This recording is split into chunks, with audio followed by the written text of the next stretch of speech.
Aloha e nā hoa makamaka o Hawaii nei mai ka moku o ke awe a hiki I ke one ne ne'e o ni ihau. Aloha no kākou. O wau o ke kupu Lu Ching. O wau o Kalikau Li'i Larson. And today we are going to be visiting Pu'uokapolei. Pu'uokapolei is a very important place to me. I have known it since I was very, very young. And yeah. Yeah, and this is a place that I've never been, and so I'm so glad that you brought it up to try and do an episode on it, because I don't get to visit a lot of places on the west side. I just don't go out there that often, and so I'm so excited to go and visit the place and learn about its history. Yeah. And we're also going to be talking to a very important kia'i today, and she's actually the person who introduced me to that space, and she also has students who go over there and malama that place. I actually go over there every first Saturday to malama Pu'uokapolei. So, shall we go? Yeah, let's go.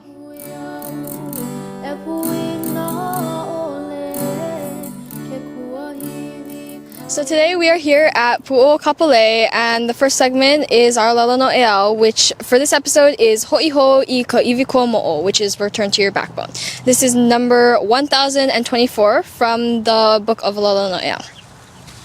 So this Aloha no Eau, as Kupu said, does talk about how we need to return to our backbone, and to me, my backbone is this place. This place is Pu'uokapolei, and this place is very, very special to me. This place is and was the very first place that I actually started working in Aina constantly, and as you can see in the back of us is a lot of native plants, and a lot of these plants have been replanted and have been growing and flourishing. When we talk about returning to your backbone, I think for you this is 100% the place that you came to, right? And this was your backbone. You live in this area, like this is your aina. But for me, it's returning to a different part of my backbone, because Hawaii is still my aina. Yeah, and we're actually going to get to interview an amazing kia'i, which you know very well. She's a huge part of this place, and she's actually the first person who introduced me to this place, and she also has a bunch of different students who are also introduced to this place from her, and she has a very amazing team as well, and she's also the founder of Ulua'e Learning Center, and she kind of just goes around the entire Ahupua'a of Honouli'uli and brings back and restores different places, also allowing other students to connect back to those places.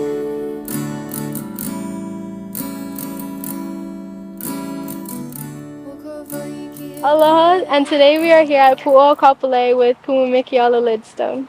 Aloha. So today we just wanted to talk about, just firstly, a little bit of the history of Pu'uokapolei, and we know that the name was lost and it's been called by an English name for a long time, and we want to talk about the way that we were able to kind of bring back the name, and also the heiau that was here, and just a brief overview of what this place was about. Yeah, first of all, thank you for being interested in this place. This is probably one of the last places that connect us to our history and to our identity as a community. There are many reasons why this hill is special and it's sacred, and I'll share 4 with you today. Number 1, Pu'uokapolei was a landmark for travelers. So as travelers would go from the east to the west, they would look for certain landmarks to assure them that they were on the right path, and Pu'uokapolei was one of those landmarks. Secondly, this was a place of governance, and it was a place of leadership. So Kamau Nuaniho lived here, and if you're thinking, oh, who's Kamau Nuaniho? Well, if you've learned about Kamapua'a, his grandmother is Kamau Nuaniho, and she lived here. And actually remnants of her home still exist on the eastern part of Pu'uokapolei. If you go down below, a portion of her, the wall of her house still exists here. She was a real person, and she lived here. She was konohiki. Konohiki is like a land manager, so she managed this area, and people lived here at Pu'uokapolei. Also, the largest heiau in all of Honouli'uli, this ahupua'a, existed here at Pu'uokapolei. And so if you know anything about heiau and what ceremony happened here, really deep rituals occurred here at Pu'uokapolei. And then finally, this is a place of solar observation where our kupuna would come and honor the mana, the power of Kanehualani, of our sun.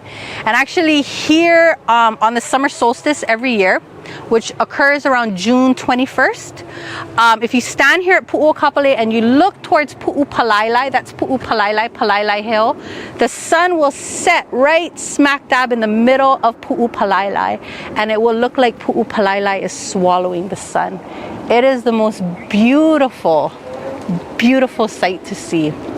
And it reminds us that our special sacred sites were not just anywhere, but they really lined up to phenomena that occurred within our atmosphere and our environment. Sometimes people ask, oh, what does kapolei mean?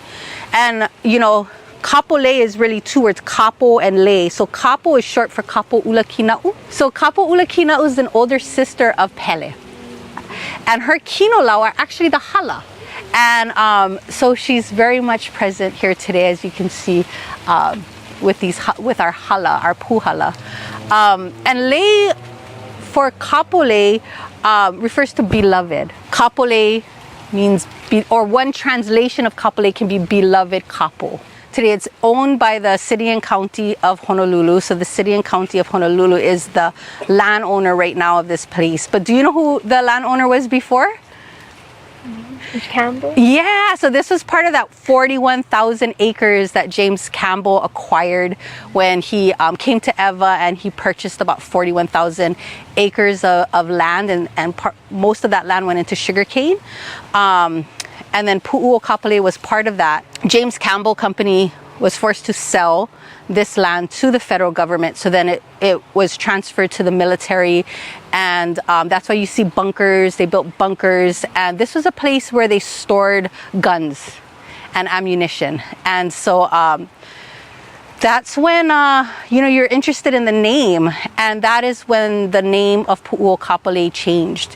The military decided to change it to Fort Barrett. That's how the name changed. And the military was here for about 14 years.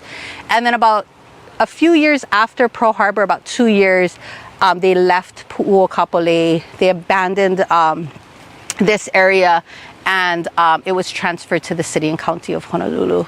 I have a question about like the time frame Yeah. of when the heiau was lost. Was it in that time when Campbell owned those acres? Was it during the military? Like, what was that time frame? Yeah, it was. Okay, so yeah, let's go back to the heiau. Yeah, it must have been a massive heiau, because some of the rocks from the heiau actually are at Pu'upalailai.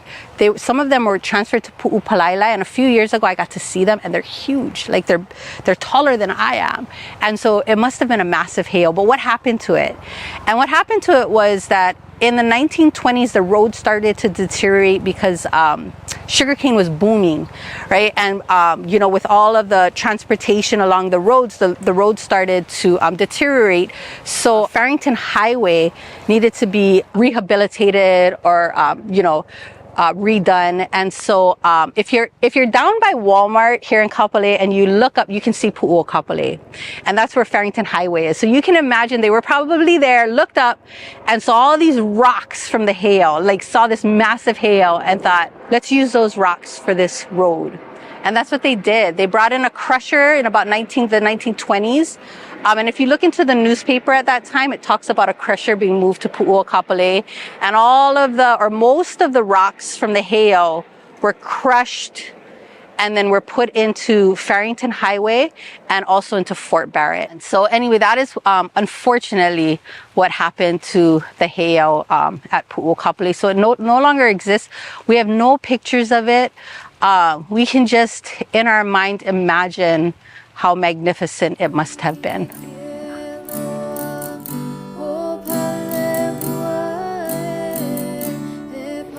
So with visiting Pu'uokapolei, one thing that has been super prominent, especially in this place, is the loss of our original names, our Hawaiian names, right?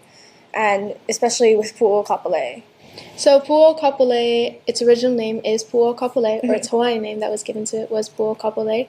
The most recent name given to it by the military was Fort Barrett, and that's actually what many people know it as today. It's a problem across all of Hawaii. Like Hawaii Kai, its original name was Mauna Lua, right? And Hawaii kai isn't even from, the ocean or kai. It's named after Kaiser. Another example is lani kai. If you literally translate lani kai in the grammatical way of Hawaiian, it translates to the watery heavens, assuming it was supposed to be the heavenly waters, right?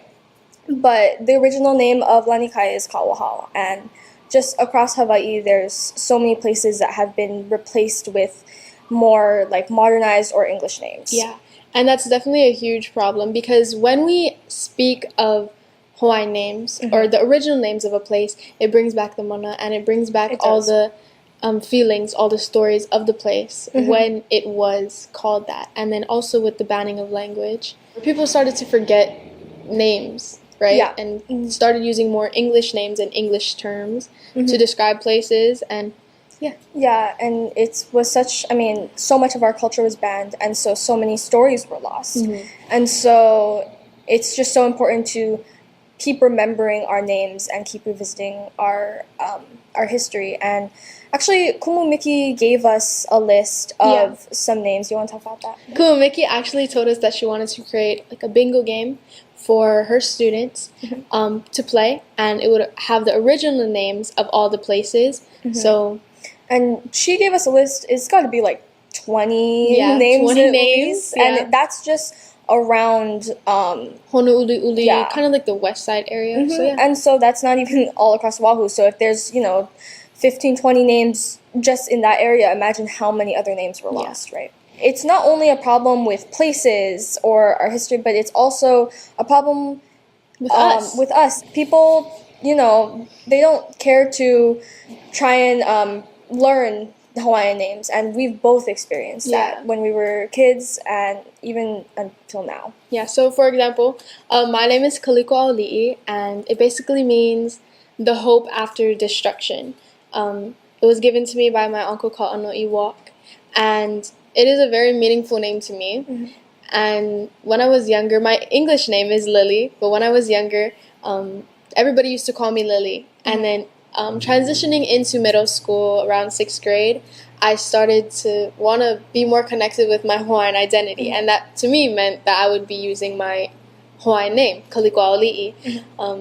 First day to school, I was so happy. Everybody knew me, Pu'uokapolei, hi, Kaliko. Everybody just said that. And then my first class, my teacher was saying all the names of people, and then she just stopped. And then she was like, and I was like, oh, that's me, you can call me Lily. And after that, I was kind of discouraged to use my Hawaiian name because people couldn't pronounce it. And you were so young, too. Yeah. I mean, you don't want to go through and, have to argue with your teachers over pronouncing your name. So, I mean, if you have an English name, it's obviously easier to just... Or to even correct them when they say it. It's hard to do that when you're in 6th grade, if you're in 5th grade. And I had the same thing, except I don't have an English name. And so getting people to try and pronounce my name, I mean, some people can barely even pronounce kupu, whereas my full name is Kekupu Ohoha, and forget it. I mean, people... did not even try. They would hear and they would be like, no. And I would just be like, I didn't like my name. I didn't like having that name when I was little. And it wasn't until, I went to a new school where culture was so prominent and Hawaiian was all around us all the time, where people would be like, I love your name. And then that made me feel so happy because you just have to surround yourself with the right people, right? Yeah. And another thing is just meanings of names. They give you more identity to yourself. They're a part of you, and they're a part of your identity. So with us having Hawaiian names, that is a part of our identity, and that is that's one part of us that is how we connect to our culture. Connecting back to Pu'uokapolei, it's nice to see the revitalization of these original names, and I hope that we continue to bring back use mana.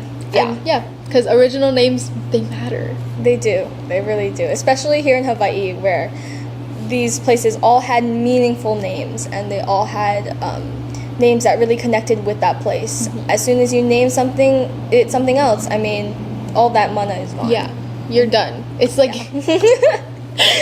all the mana and all the stories are just they're forgotten.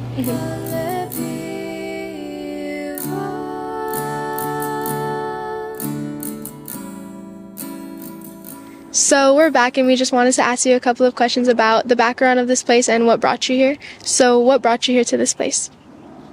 That's a great question. You know, like our kupuna say, sometimes that place brings you to it. And it wasn't until I met Uncle Shad Kane, who's a kupuna in this area, and he was with the Kapolei Hawaiian Civic Club at that time. And I asked him if there was any historical information on this area. I wanted to learn more about this place so that I could feel connected to it and, you know, grow a love for this place that I wasn't feeling at the time. And then finally he told me, he said, "Oh, Mikiala, I'm going to take you to Pu'uokapolei." And I had never heard that term Pu'uokapolei before, but what struck me was the word kapolei, because I'm like, oh, that's the name of our city, you know? And so we came here, we drove and I followed him. And then as we got out of the car, I said, "Oh, Uncle, I thought this place was called Fort Barrett." And he said, "Oh, Mikiala, the original name of this place is Pu'uokapolei. And let me share it with you, you know, the stories." And so, you know, one thing he shared is that when the EVA master plan was being developed, the planners really wanted a name for this new city. They knew they were going to build this new city and convert these lands into, you know, housing and commercial development. But they wanted a name. And for some reason, they didn't want to stick with the name of this place, which is Honouliuli. What they decided to do was contract Rubelite Johnson, who's a professor at the University of Manoa. And they asked her to study this whole ahupua of Honouliuli and help them come up with a name for this new city. And in her research, she discovered that the most sacred and special place in all of Honouliuli was a hill. And that hill is Pu'uokapolei. And so she developed her report and wrote her report, and she shared it with the James Campbell Company, and she suggested that the new name of the city be Kapolei, after this hill. And so Kapolei gets its name from this hill here. And I had not known that the first time I was here. And so I was fascinated. I was absolutely fascinated. But I was also quite disturbed that there was no signage. There was nothing here that said Pu'uokapolei. And in all of my dealings and connections with people in this community, everyone called this place Fort Barrett. And so I started to come here and I started to help the Kapolei Hawaiian Civic Club care for this place. We started monthly work days here where we would come and malama. And I was so disturbed every time I came that the name wasn't here. And I what can we do? What can we do? And so Kimberly Pine was council member at the time, and I wrote to her and asked, you know, can we get a sign that says Pu'uokapolei? It's super important that we call this special sacred place by its actual name, right? And so eventually it took a really long time for her to agree, but we had to pass a cultural markers bill through the city and county, through city council. And with that bill, we were able to request, and they don't call it a sign, they call it a cultural marker. When we put up the cultural marker and it said Pu'uokapolei, it was such a great feeling because it felt like in reinstating the name, we also brought back the mana. Not that it wasn't here. It was. It just, you know, people felt it. You could feel it because then you see the name and it's a connection, and you know that your history and your foundation, this community, its history is deep, and our cultural practices are deep. And after I learned the history of this place, I wanted this to be my home forever. I thought it was so fascinating, and the reason I got so enthralled with it is because I felt like no one knew. And so I'm going to share it with everyone, you know? And so I went back into my teaching at Kapolei High School and I started to teach the history of this area. I started to, instead of, you know, focusing on, like European idioms and American idioms and, you know, those kind, we focused on Olelo No'eau and the Olelo No'eau of this place, and, you know, really embedding sense of place into the students, especially the high school students who many of their parents, actually all of their parents at that time weren't born in Kapolei. So this is a new area to them, you know? And so to give them a sense that, man, you are living and learning in a really special place. Shortly after that, I started Uluwa'e Learning Center. My goal was to serve the youth of this community during the out of school time. There's so many working parents in this community. Number one, they need a place for their children to go, a place that's safe and also a place that's engaging. And I wanted to use that time to really ground our youth in the place they live and grow their love and their pride in their community. To me, it's not just like, it's not a job, it's not work. It's just caring for a place that has so much history and so much mana in it, and I just love being here. You did mention that you are a kumu at Uluwa'e and you did found Uluwa'e. So how do your students show aloha aina, especially to this place? You know, when we come, you know, many times we all come for our own personal reasons, you know, but sometimes coming to Malama Aina and Aloha Aina is healing. You know, as you clear out the invasives, you also clear out the invasives from your life, you know. In everything we do, every one of our haumana cares for places. So not just Pu'uokapolei, but also we go to Kapapapuhi and we go to Ka'anohi and we go to Loko Ea. We go to various cultural historical sites to care for them. Like I mentioned, it's, you know, it's an honorable thing to do. I definitely feel that as someone who has never been to Pu'uokapolei before now, like I feel the mana of this place, especially in the way that you speak about it. It really helps me to understand what this place was really about. And I totally agree. I think we all agree that when we work on the aina, it feels good. It really does. And when we're pulling out those invasives or when we're planting those new native plants, you feel like you're making a difference. And I love that. So our last question for you is, what do you envision for the future of this place? Life in everything, life in the trees, life in our cultural practices, life in our kaiaulu and our community, that everything is living and thriving and we're doing it together. And there's this organic, sustainable caring of place within our community. We're not doing it because we have to, we're doing it because we want to. And also because it's our kuleana and it's a part of who we are. It's in our bones that we do this. We have a lot of challenges, especially with invasives like CRB and LFA, little fire ants. You know, these guys are coming in and they're wreaking havoc at our trees and our green spaces. So we have to work even harder at what we do. And we also have to be innovative. We have to create new solutions. We have to really think outside of the box to really care and to maintain our places. Mahalo nui for speaking with us today, and to conclude this, we definitely do need to spend more time in Aina, and we need to be really connected to Aina and of course understand the names and the places and keep bringing that into the future and keep passing it down and telling everybody about it so that eventually we all know our place and we can all be connected back to our place. Mahalo nui.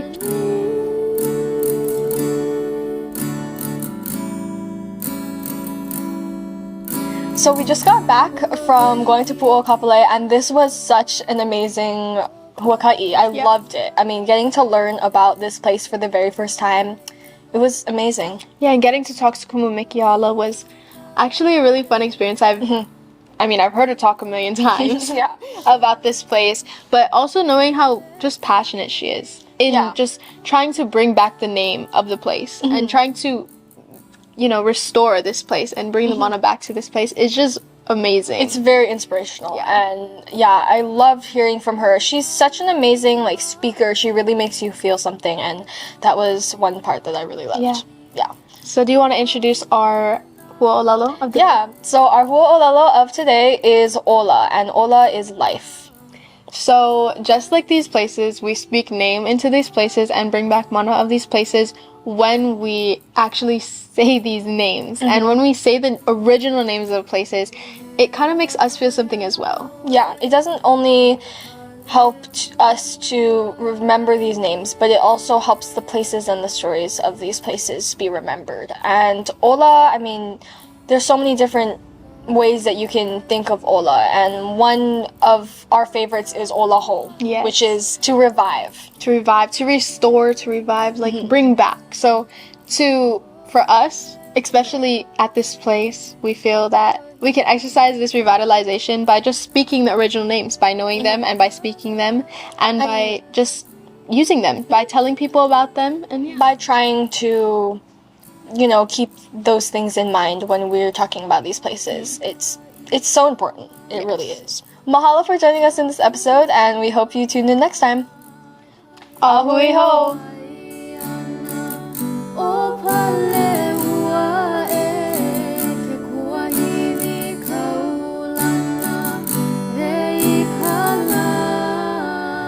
How do I get out of here? Hold on. Oh, hey,